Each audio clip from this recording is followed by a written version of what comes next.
Hi, my name is Felix Matos Rodríguez and I am the Chancellor of the City University of New York. People who know me call me Felo, and this is my new conversation space on CUNY TV, Café con Felo. Today on the show, we're joined by a guest the Wall Street Journal describes as a tour de force, a dauntless and likable crusader. He's one of the most recognizable astrophysicists of our time, Dr. Neil deGrasse Tyson. Known for his signature blend of brilliance, wit, and relatability, Dr. Tyson has brought the universe closer to all of us as the longtime director of the Hayden Planetarium at the American Museum of Natural History right here in New York City. He's also a best-selling author and a trusted voice on everything from the origins of the universe to the role of science in our daily lives.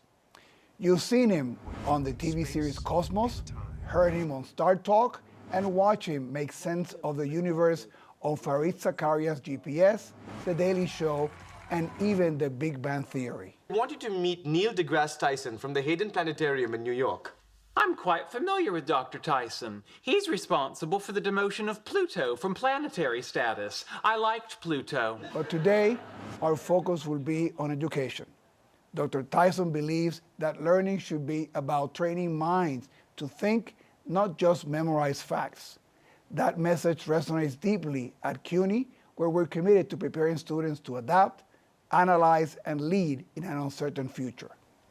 And, just in case you didn't know, Dr. Tyson also holds 27 honorary degrees, including several from CUNY, and shares a family connection with Bronx Community College through his father, who once taught there. Dr. Tyson, welcome to Café con Felo, and we always begin with a coffee question. Are you a coffee or a tea drinker? And if you're a coffee drinker, how do you take it? Neither. Neither? Yeah, I don't have a relationship with caffeine. At all? Yeah, I just wake up and then I'm awake. So that and is... if I'm sleepy, I just go back to sleep. Okay. I don't fight what my body is trying to do. That sounds good. That's a first in the show that we don't have. But if someone, smuggles back some coffee from Brazil or something and they, want to... Something that's really, really Yeah, I'll good. try it. I'll try it. That's a good scientist. Just that, yes. It's more exploration at that level, or anthropological observation. I'm intrigued when I see people gather around. There's the calm before the coffee. Yep. Everybody's watching the coffee maker do its thing. So I'm intrigued when I watch others, but I just don't. I wouldn't know how to begin my day without coffee, but kudos to you. Okay. So let me begin. I think, people are always, astrophysicists are not common in society. No, not at all. And if you do the math, we're about 1 in a million in the world. So I'll believe that. Yeah. So how do you get to become 1 in a million? Well, actually, there are a lot of things for which there's only 1 in a million. So I don't know how long that list is, but it's not just astrophysicists. Okay. I would just say, I was surprised as a child that there wouldn't become more astrophysicists than there were.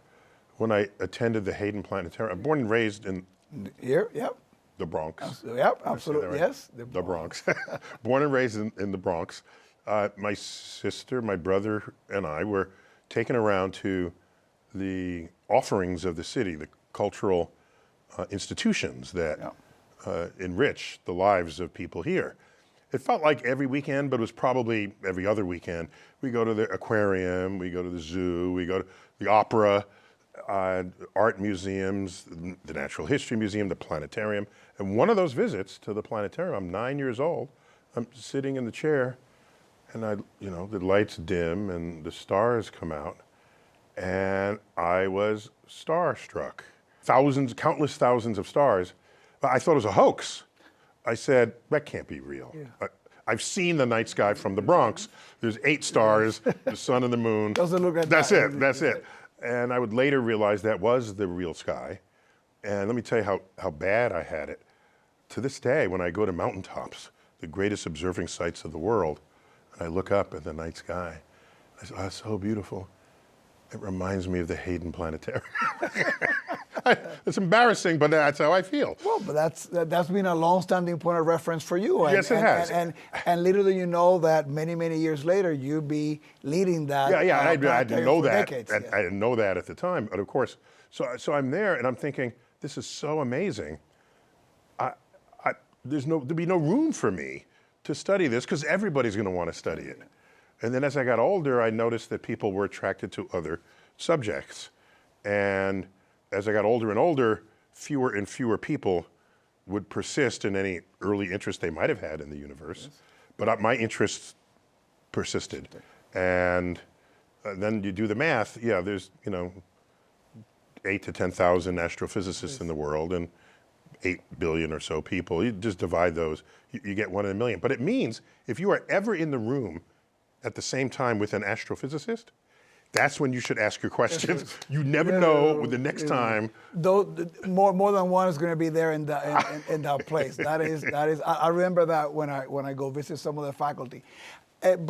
So that connection and that interest, you're also the child of an academic. So your father taught at Bronx Community College. Yes, he studied sociology. Sociology. And while he had academic interests, his employment throughout his life has always been sort of in the trenches.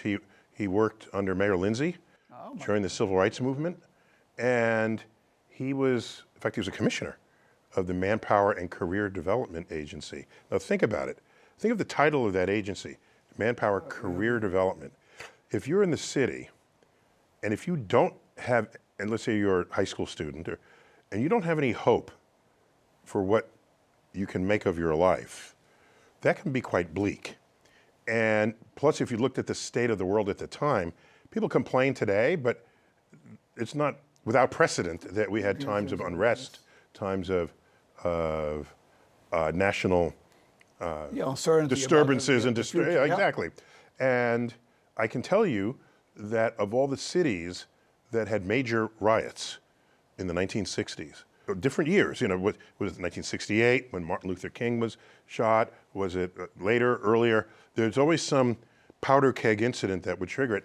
New York City, while there were some localized skirmishes, never had a major blowout riot. And that's a story unwritten. The press does not write about things that don't happen. Mm-hmm. They go to Watts in California. They go to other ghettos, as they were known, and they talk about the riot and what caused it. They didn't come here and talk about the riot that didn't happen. Right. And my father was instrumental in diffusing what would have been, because what is a riot? But the last act of hopelessness. Yep. Of someone in a situation of anger, of desperation, anger, all of those emotions rolled into one. And if you do have hope, and if you do say, "Oh, this city cares about me," or "There's an opportunity here," then you're not in that zone, in that state of mind. So anyway, so he was very active in this regard. And my mother became a gerontologist. She went back to school, empty nest, when we were empty nest. And so both my parents were very plugged in to the human condition. And I'm their son, the astrophysicist. But it meant I was anchored in ways that I have no regrets, and I'm a much a spiritually richer person for it. So we roll the clock. You go there as a scientist. You become the director. You've been there now almost for like 3 decades. Yeah, in that role. Could you, and I think most folks know the planetarium for that experience, right? There is tons of other things connected with that space. And since I have you here, I would love for you to give a sense to the New Yorkers who are watching the show as to, in addition to that magnificent experience, what other kinds of things are happening there? What kind of science happens at the planetarium? Yeah, so the difference between the American Museum of Natural History, which the planetarium is a part of, and a traditional science museum.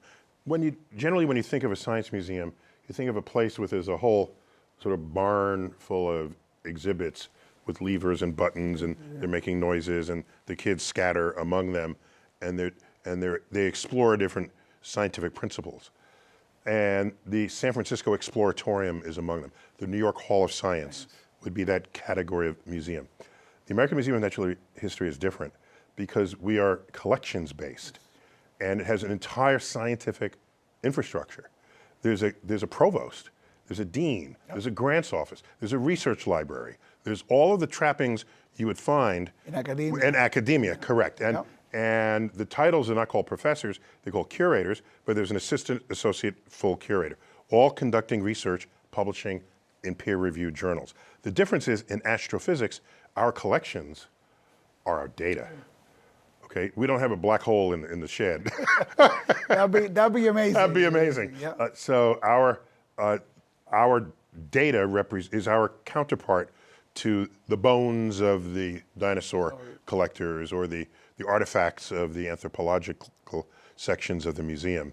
And so now localizing it, you have the planetarium itself, and then there's all the exhibitry that surrounds it, which is the beginning, the evolution, and the fate of the universe. It's all there.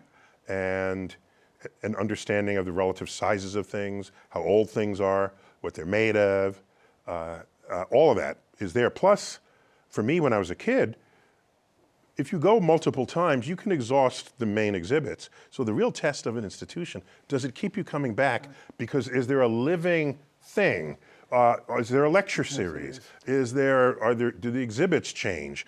Are there things that continue to stimulate your curiosity, as it was when I was a kid, and we still maintain that? You have a public persona, very active in podcasts and TV and By the way, Cosmos. I would be just as happy just staying in the lab, but I feel like I would be irresponsible if I did not bring it out to the public. Let me just book out Merlin's tour of the universe right here.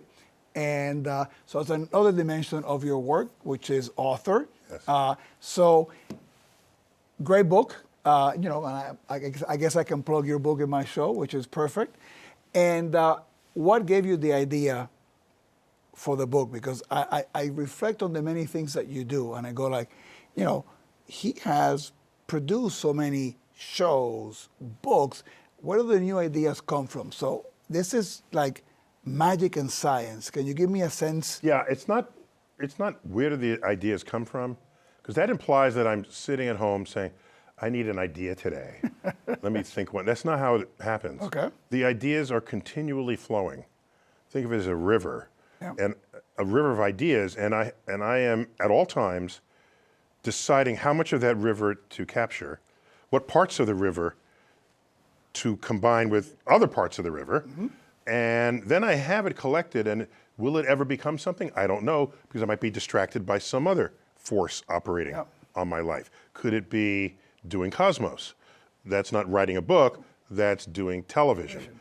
By the way, television reaches vastly more people than writing books. And so, but there are people who would rather read a book than watch television, and I want to make sure I serve their interests. Well, and you as can well. probably go deeper on some things in the book too that you can Exactly. do it that you can do in the sound bites on a camera. And so in this particular book, this was a question and answer column that I wrote under a pen name called Merlin. And I wrote it monthly. People just wrote in and they played along. Dear Merlin, what do you know about this? And I crafted the character Merlin to have lived for all of time. So if you ask Merlin, Dear Merlin, I don't quite understand gravity, then Merlin will just recall a conversation with Isaac Newton, held in Isaac Newton's backyard. And that conversation would contain the answer to the question. And my brother, who's an artist, oh, by the way, it was a visit to one of the city's art museums that set him in the direction of art.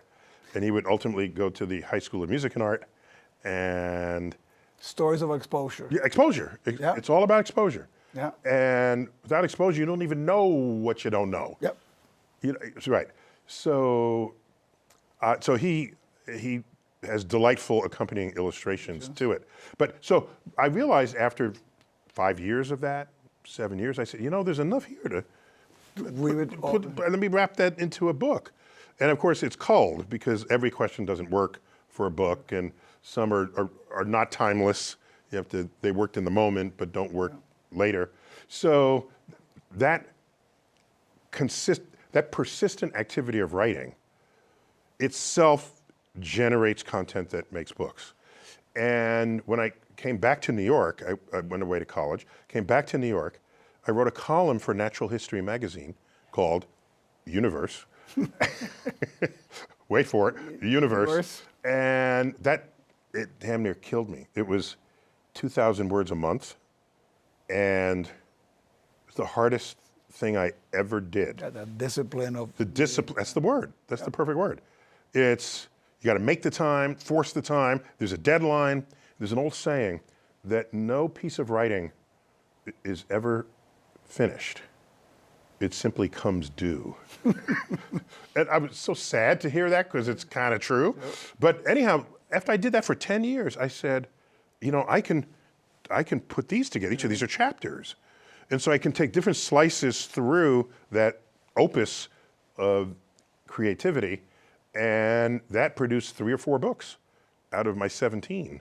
So you asked, how do I come up with an idea to write a book? I'm always having ideas, and they're all tributaries into what becomes books. So we have... That was a long answer, but... But it's a great answer. I mean, Merlin is kind of like, maybe this is something for another show, is like an AI version. You know, ask Merlin anything, he's lived all through time. Right, correct. But that's another show about AI and science and all of that, and your thoughts on the benefits or the negative effect of AI. You know, we all gonna die.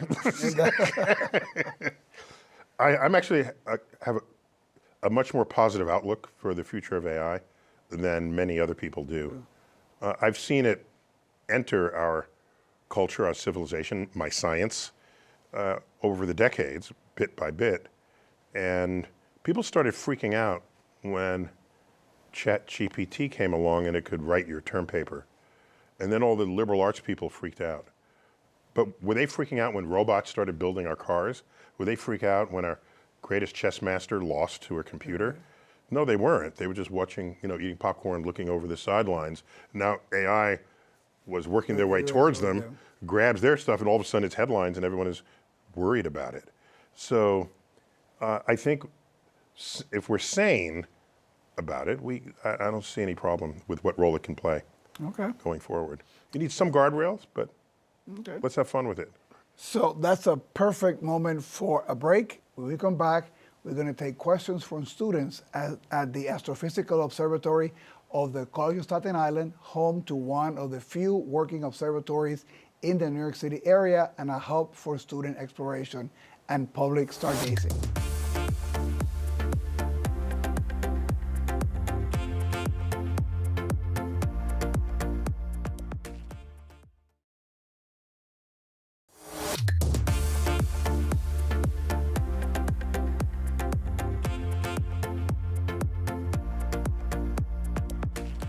Welcome back to Café con Felo. We're joined today by someone who has redefined what it means to be a scientist in the public eye. Dr. Neil deGrasse Tyson has spent his career not only exploring the cosmos, but helping the rest of us better understand our place within it with clarity, humor, and an unwavering commitment to making science accessible to all. So thank you again. Now we go to the part of the show when we get some very thoughtful questions from students at the Astrophysical Observatory at the College of Staten Island, where curiosity is always in orbit. And the first question comes from Jacob.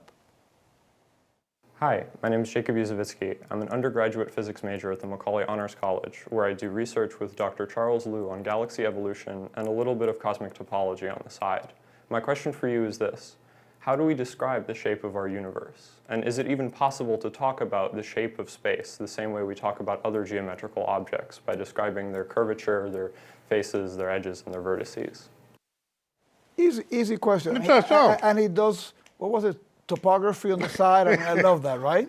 What we've learned after Einstein is the presence of gravity and energy, because the presence of matter and energy are the same thing.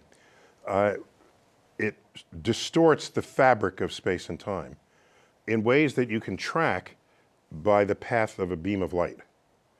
Because the light will always take the shortest distance between 2 points, and if space curves, that's its shortest distance that it can accommodate. Okay, so you can describe the shape of the universe by what paths of beams of light are doing. And that's how you can see the distortions in the fabric that wouldn't otherwise be visible to you. But that's the shape throughout the universe. If you want to ask what is the shape of the whole universe, well, the observable universe is a sphere and we're at the center of it. No different from a ship at sea being in the exact center of its own horizon. But is the captain saying, that's the edge of the ocean right there, where I can see? No, they're saying the ocean probably goes beyond that. And one way to do it is you move towards it and then more horizon comes in. So we don't have that ability here in our universe, but we don't have any reason to think that the universe stops at our horizon. Beyond that, the universe could be infinite. And if it's infinite and it has some shape, there's no way for us to know it because we are contained within the horizon of it. Thank you, thank you. I think we have a second question coming from Kelly. Hi, my name is Kelly Zyko. I am an undergrad student, a mother of 3. I am currently doing research for Dr. Charles Liu. We are doing galaxy evolution. I would love to be an astronomer. What advice do you have for an older student such as myself to get into the field? Well, we live in a time where we can fully expect you to live to 90. That's not even odd to be that old. Well, not long ago, the retirement age that we all think of as 65, when that was originally set, that's because people were expected to rapidly start dying after that. So we don't think of that in that way today. We think, well, that's when I can start my decades of retirement. That's not what was thought of back then. All right, if back then you had every reason to think you wouldn't make it to 70, and now you have every reason to think you might make it to 90, that's another 20 years in your life. So if you're a student older than average, you are younger relative to your life expectancy than students were in the past at the quote normal age of their career trajectory. So don't let age get in your way or any thoughts of it. But you need ambition and you want to be able to take some risks. What are the risks? Take a hard class. Take a class harder than you think you're going to be able to navigate. Yeah, just reach out for it. You could take an easy class, but then everyone else takes easy classes. And then how would you distinguish yourself afterwards? So, oh, I got an A in this class. Well, so did 27 other people. So who are you? Oh, I took this harder class. Maybe I got a B, but I took a harder class. Fewer other people were there around you. You keep doing that, you will ascend this pyramid. And as you look around, there'll be fewer and fewer people. And ultimately, you're the last one standing, and people will beat a path to your door to get your help to answer and solve their problems and their questions. And so you want to be the best scientist you can. Always challenge yourself. Never sit back and say, let me do this because it's easy. You should instead choose to do it because it's hard. And that was an edict? That was a saying from President Kennedy. We said, we choose to do these things, going to the moon, not because they're easy, but because they're hard. And in my life, in athletics, I wrestled, which remains the hardest physical thing I've ever done in my life. Most wrestlers will tell you that about wrestling. And I did it not because it was easy, but because it was hard. And that challenge, you ascend, and you're in a new place for having done so. And in life, I think you always want to ascend to new places, lest you ossify in whatever was your state of existence. And I think we have time for you to wrestle with the last question coming from Mark. Hello, my name is Mark Zadarsky. I am the chief technician here at the Astrophysical Observatory at the College of Staten Island. My question to you is, we noticed that children are very interested in astronomy, and as they get older, they tend to tail off in their high school and college years. And particularly during the college years is when they're actually looking at their future and things of that nature. How do we recapture their interest at this critical time? Great question. Yeah, I would say, at the risk of being blunt, let's not try to recapture it. Let's try to make sure it never leaves in the first place. And I don't uniquely, granted, it's true. Everyone as a kid loves looking up. Yep. And, oh, the stars and the shooting stars and the eclipses and the moon, and why does the moon follow me? And what is, we're looking up. As that fades away, it's not simply that they're becoming less interested in the universe, it's that they're losing their childhood curiosity overall. I've seen this entering middle school where, your social life starts mattering more than just being a kid.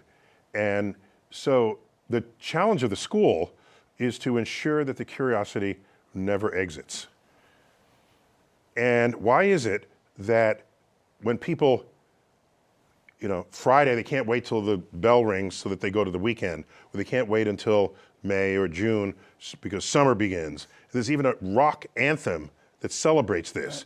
School's out for the summer, school's out forever, and people are screaming and chanting to it. Well, why? When your only job was to learn, how could it be that it is a miserable thing that you want to escape and can't wait to toss your books in the air as you run down the steps to begin your vacation of not learning? So what's going on inside the school where the kids in there don't want to be there? What are you doing wrong as a teacher? We all have teachers we remember who were sort of singular in our lives, but there aren't many of them. We've all had, especially, we've had dozens, scores of teachers, in some cases 100 teachers in your life, but there's only this many that really stood out in your mind. These are classes where you didn't want to leave because it was so interesting, because the instructor had such enthusiasm for the subject that it was infectious. I probably shouldn't use that word, infectious. It was contagious. No, it was so. It was. You loved. They loved so much what they did, you could not help but love it as well. And what I tell teachers is, be that teacher. Imagine if you had dozens of teachers like that instead of 2 or 3. Then school would instead not be filling your head with facts. They would be stimulating your curiosity, teaching you how to think and how to explore. So that on the last day of school, you'd be sad because school was the place that was stoking your curiosity and your enthusiasm with learning. And that's the kind of school system I would delight in if I knew the future had that. Thank you so much, and that is a perfect time for us to wrap up this fascinating conversation. Thank you for ending in such a positive note and aspirational in what we need to sort of think about in educating the next generation of future scientists. So you reminded us that education isn't just a system, it's living, it's an evolving force that shapes how we engage in the world, and we're here to imagine what's possible. And with people like yourself, we have only great things to imagine moving forward. So thank you for all that you do. Thank you for being such an incredible New Yorker. And thanks also to our friends at the College of Staten Island, at the Observatory, for their questions and the great work that they're doing there. That's all that we have for now. Stay curious, stay inspired, and keep reaching for the stars. And make sure that you tune into Café con Felo on weekends here on CUNY TV. Take care. Thank you.